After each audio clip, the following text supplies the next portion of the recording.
There is a particular kind of shop that exists in the older parts of cities, tucked between a dry cleaner and a sandwich place. The kind of storefront that has been there so long it has stopped trying to compete with the newer establishments around it and has simply become what it is, entirely and without apology. The shelves go floor to ceiling. The lighting is practical rather than atmospheric. Every surface holds something in various states of repair or completion, and the whole space smells of solder and machine oil, and the particular mustiness of electronics older than most of the people who bring them in. Marcady Radio and Electronics Repair had been on Aldine Street for 31 years. The sign had not been updated in 15. The window display featured a 1962 Zenith transoceanic radio that Marcus Marchetti had fully restored 8 years ago and left in the window, partly because it was beautiful and partly because no one had come to claim it, and he had grown fond of it.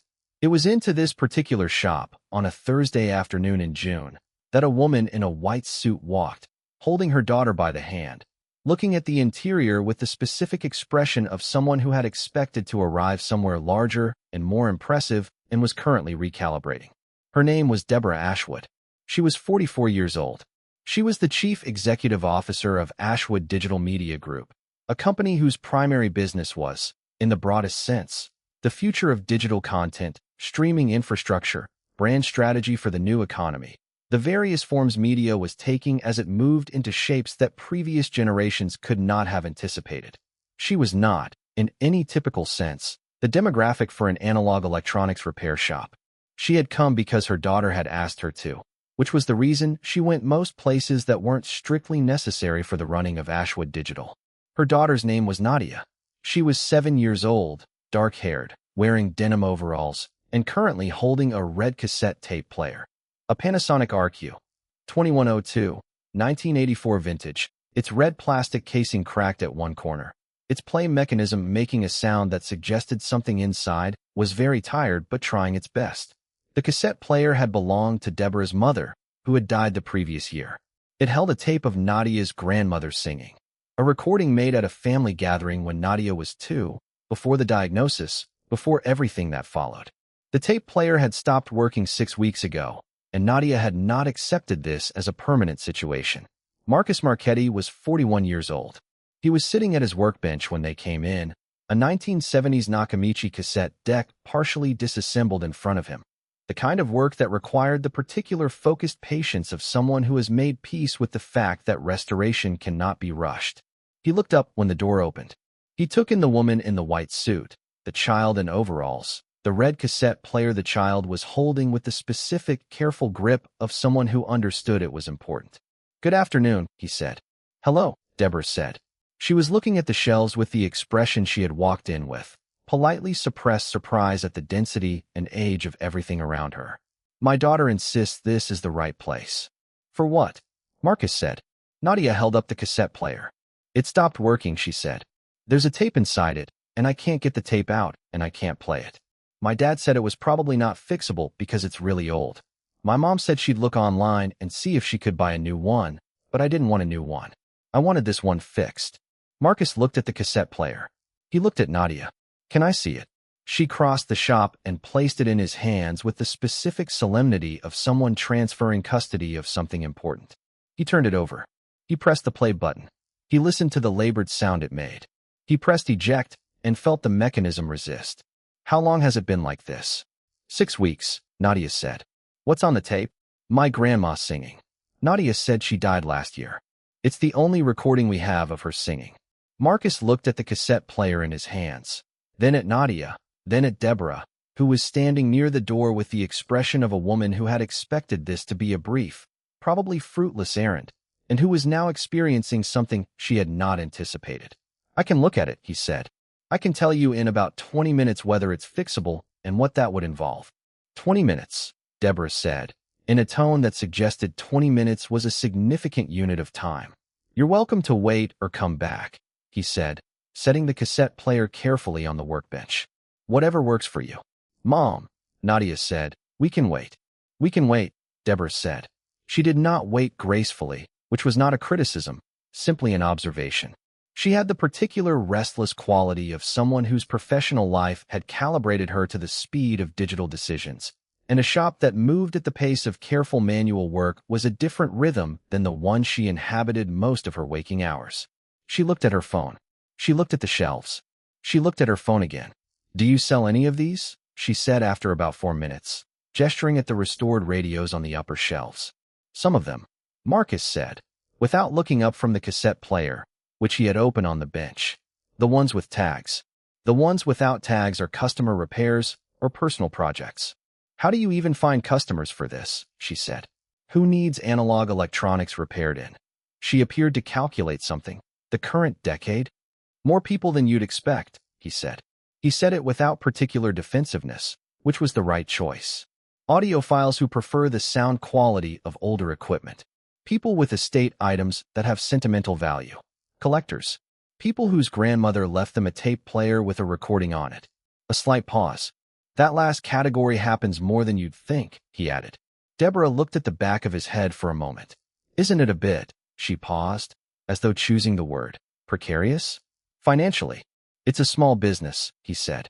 "The margins are what they are.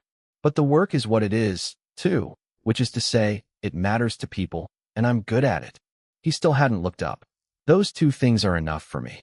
Nadia, who had been moving slowly along the shelves, looking at everything with the systematic attention of someone conducting a museum tour, stopped in front of a small green transistor radio on the middle shelf.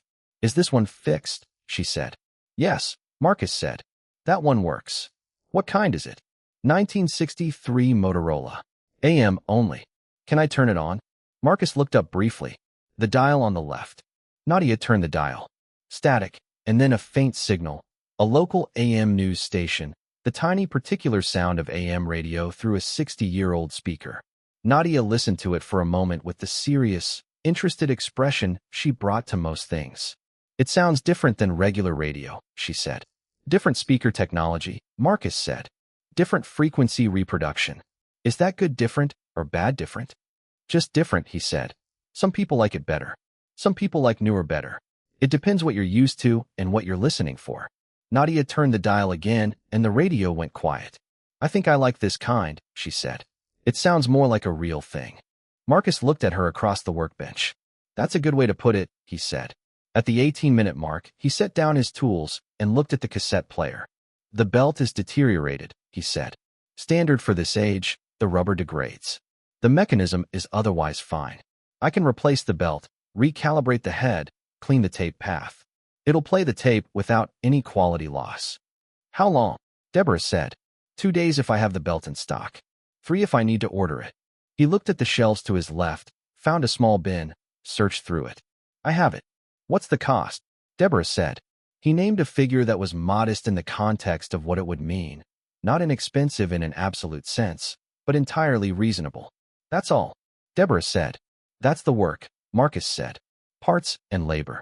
Deborah looked at him with the expression of someone who has spent a decade in a professional environment where everything is negotiated, encountering someone who simply states the price of the thing.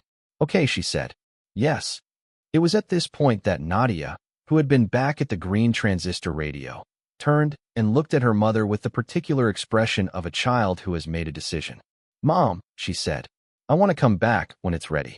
Not just pick it up. I want to come back and be here when he plays it." Deborah looked at her daughter. "We can pick it up. I want to hear it here," Nadia said. "In this shop. I want to hear Grandma singing in this shop." There was a quality to the way she said it.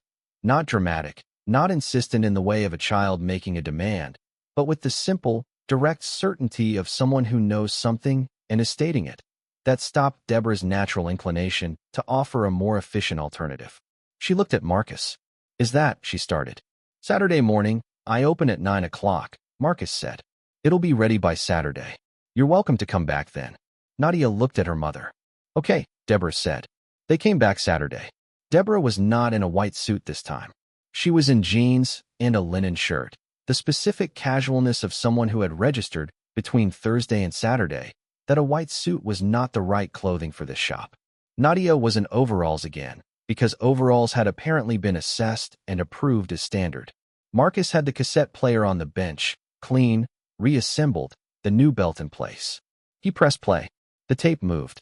There was a moment of the particular soft hiss of old magnetic tape on a newly cleaned head. And then a woman's voice, warm and slightly rough-edged the way voices get with age, singing something that sounded like an old Italian lullaby, the kind passed down without formal record, through families that had long since forgotten where it came from. Nadia stood very still. The shop was quiet except for the singing. Deborah's hand went to her mouth, not dramatically, just the instinctive physical response of hearing something she had been afraid was gone. The song lasted perhaps 2 minutes. When it ended, the tape continued for a few seconds of quiet, and then clicked softly as it reached the end. Marcus did not speak.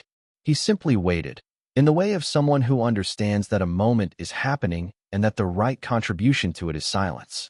"She was my mother," Deborah said eventually. Her voice was steady, but the steadiness was the kind that was being maintained deliberately. "She passed last September. We didn't have much. She didn't like being recorded. She thought she sounded terrible." "She didn't," Marcus said. "No," Deborah agreed. "She didn't." Nadia, who had been standing very still throughout, looked up at Marcus. "Thank you," she said, "for fixing it." "Thank you for bringing it in," he said. "It's a good tape player. Well worth the belt." They came back more than once after that. Not regularly, not systematically, but Nadia had conceived a genuine interest in the shop, in the particular satisfaction Marcus had explained to her on the Saturday visit, with the patient specificity he brought to explanations of taking something broken and returning it to the function it was built for. She had questions. She had many questions. She asked them with the focused, sequential persistence of someone conducting a real inquiry rather than making polite conversation. Marcus answered them. Deborah increasingly sat in the chair near the door, which she had asked permission to bring in on the third visit, and worked on her laptop, while Nadia asked questions and Marcus explained the internal mechanism of a 1975 realistic tape deck, or the difference between FM and AM antenna design, and she found, in the particular quality of the shop's quiet around her daughter's questions and Marcus's answers, something she had not expected to find in a small electronics repair shop on Aldine Street, which was a version of peace. "You were rude to him," Nadia told her on the drive home after the fourth visit, with the specific directness of someone who has been thinking about something for a while and has decided to raise it. "When?" Deborah said. "The first day," Nadia said. "You asked if his business was precarious. You said it like it was a bad thing." Deborah was quiet for a moment. "You're right," she said. "That was rude. He just said it matters to people and he's good at it," Nadia said. "I think that's actually a really good reason to do something." "I think so, too," Deborah said. "Did you not think so before?" "I think I forgot to think so," Deborah said, for a while. Nadia considered this. "Because of work?" she said. "Because of work," Deborah said. "Do you think the shop helped you remember?" Deborah looked at the road ahead, at the city moving past the car windows in its ordinary, busy way. "I think you helped me remember," she said. "The shop was where you made me go." Nadia accepted this with the solemn satisfaction of someone whose assessment of a situation has been confirmed. "Good," she said. Underscore.